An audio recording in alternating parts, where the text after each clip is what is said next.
Bienvenue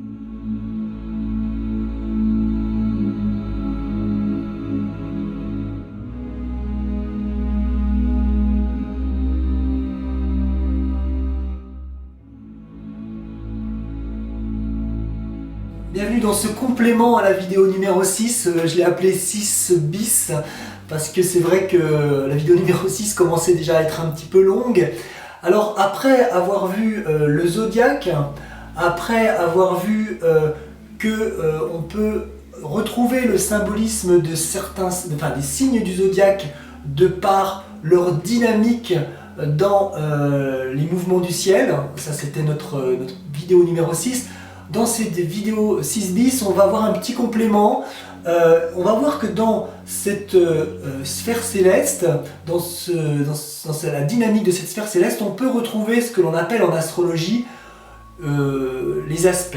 Et en particulier, on va parler de l'aspect d'opposition. Alors, une opposition, très simplement, on ne va pas rentrer du tout dans le détail des aspects, dans la symbolique des aspects astrologiques, mais une opposition, c'est lorsque des planètes s'opposent dans deux signes sont en opposition, à un angle de 180 degrés, plus ou moins 180 degrés, donc on retrouve dans deux signes opposés dans le zodiaque. Par exemple, pour le plus archétypique, c'est le signe Bélier, Balance, deux signes qui sont opposés. Alors tout à justement, dans la précédente vidéo, j'avais employé le mot miroir en parlant des signes Bélier, Balance. Ils sont dans une dynamique miroir. Je vous rappelle, le Bélier, on a une transition qui passe Poisson-Bélier à une dynamique passage de l'hémisphère sud vers l'hémisphère nord, alors qu'on a l'inverse pour la Balance, on a un passage de l'hémisphère nord vers l'hémisphère sud. Deux signes qui sont dans une dynamique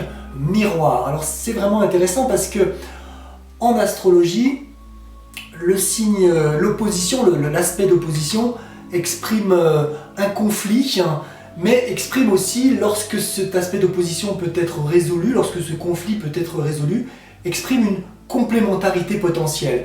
Et donc on voit bien que, en effet, lorsque l'on a deux dynamiques complètement opposées, lorsque deux individus sont dans des fonctionnements complètement opposés, il peut y avoir conflit, forcément, c'est très différent de soi. Et là, le signe de la Balance et le signe du Bélier, c'est des dynamiques totalement opposées dans la géométrie de notre sphère céleste.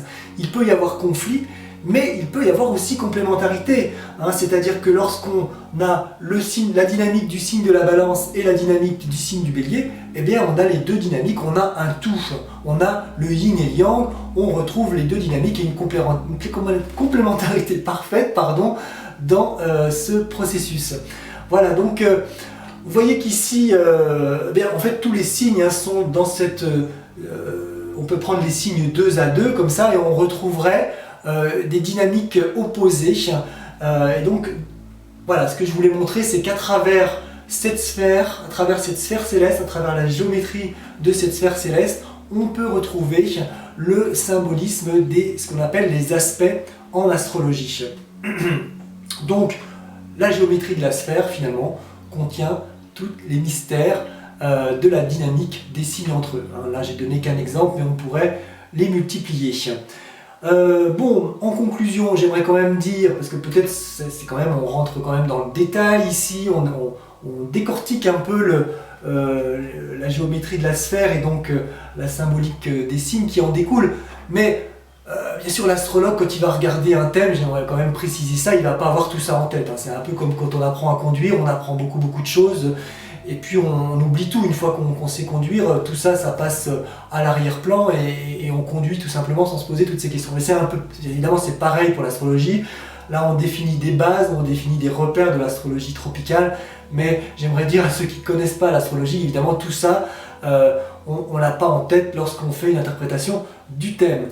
Voilà, l'idée surtout qu'il faut que vous reteniez, c'est que les bases de l'astrologie tropicale ne sont pas posées par les constellations, par les étoiles, mais par la géométrie du ciel, et ça c'était important pour moi de démontrer ça, l'astrologie tropicale a des bases donc totalement scientifiques. Voilà, merci de votre attention et je vous dis à bientôt pour la prochaine vidéo qui sera consacrée à l'horizon astronomique et les mouvements du ciel. On va rajouter différents éléments dans notre sphère armillaire. Merci et à bientôt.